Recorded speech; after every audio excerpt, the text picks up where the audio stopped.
You're sitting alone in the dark, a cold wind rattling the windows, and you hear it, a low, mournful whistle cutting through the silence. That sound isn't just wind. It's a warning from 1876, buried in the hills of Colorado, and it's reaching out to you right now. This is the story of the Lost Gulch Mine, a forgotten tragedy that vanished from history, until its shadow crept into 2025. Stay with me. The fire's crackling, but this tale will chill you to the bone. It's late autumn, 1876, in the rugged San Juan Mountains of southwestern Colorado.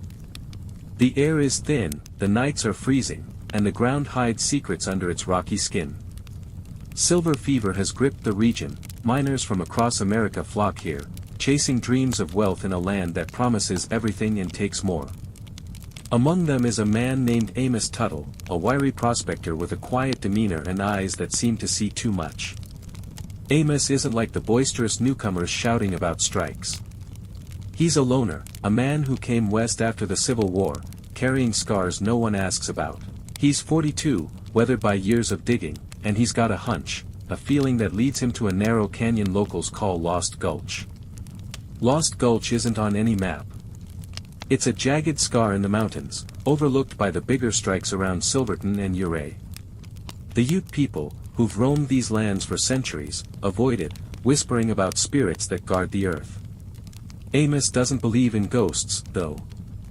He sees silver glinting in the creek bed, a vein running deep into the canyon wall. He stakes his claim, names it Tuttle's Folly, half a joke, half a prayer. By winter, he's got a small crew, 3 men, Hank, a grizzled ex-soldier, Eli, a young dreamer from Missouri, and Caleb, a preacher's son turned miner. They dig, day after day, the pickaxes ringing like a heartbeat. The silver's there, rich and pure, but something feels off.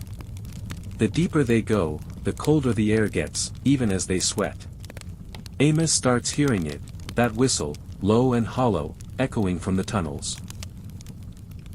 At first, they laugh it off. Wind in the rocks, they say. But the sound grows, a mournful wail that seems to follow them home. Hank swears he saw a shadow move in the mine one night, tall and thin, with no source. Eli finds strange markings scratched into the tunnel walls, curved lines, like claw marks, but too deliberate. Caleb, the preacher's son, starts quoting scripture, his voice trembling. The earth groans, he mutters, and it's angry. Amos brushes it off, focused on the silver. By spring 1877, they've pulled out enough to make Tuttle's Folly the talk of the region. Merchants in Durango send wagons. Amos hires more men. The mine booms. But the whistle never stops. It's louder now, a constant hum that seeps into their dreams. Then, on a foggy April morning, it happens.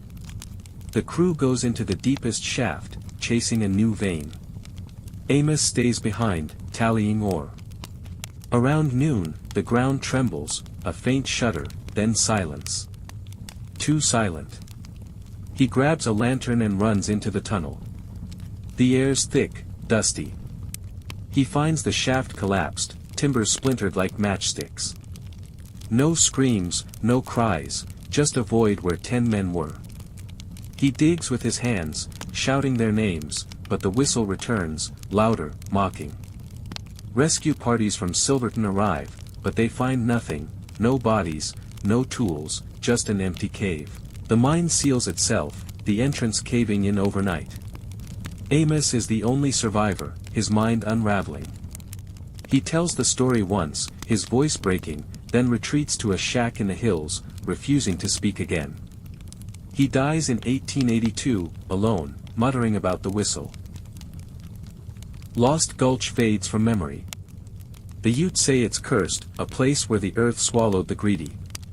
Records vanish, fire destroys the Silverton Assay office in 1890, taking Tuttle's claim papers. By the 20th century, it's a ghost story, a footnote in Colorado lore. But in 2025, something stirs. A hiker, exploring off-trail near Silverton, stumbles on a collapsed tunnel. Inside, he finds rusted picks, a silver nugget, and a journal, Amos Tuttles, its pages brittle but legible. The last entry, dated April 1877, reads, "The whistle took them.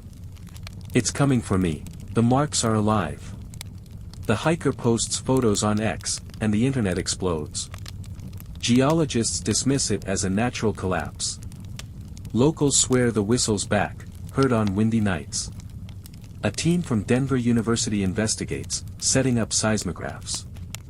Their data shows odd vibrations, unexplainable patterns, like something moving underground. Here's where it gets under your skin. Last month, a grad student, Mia Delgado, joins the team. She's 26, obsessed with regional history, and she decodes Amos's journal. His entries mention the markings, curved lines forming a spiral, repeated obsessively. Mia recognizes them from Ute oral histories, symbols of a spirit called the Hollow Watcher, a guardian that punishes those who disturb sacred ground. She shares her findings online, her voice shaky in a video. This isn't just a mine collapse. It's a warning. 2 days later, her signal drops during a live stream from the site. The last frame shows her flashlight trembling, then static. Her team found her gear abandoned, no trace of her. Seismographs spiked that night, a low-frequency pulse matching the whistle Amos described. Think about that. It's 2025, and you're scrolling your phone, seeing Mia's video go viral.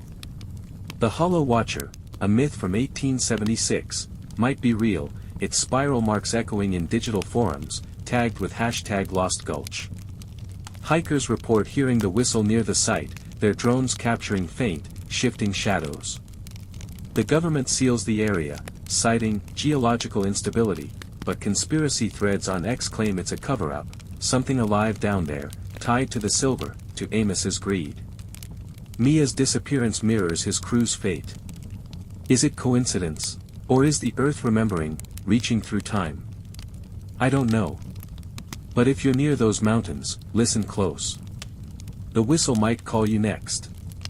Drop a comment if you've heard it, or seen those spirals. Subscribe for more stories by the fire. This one's not over.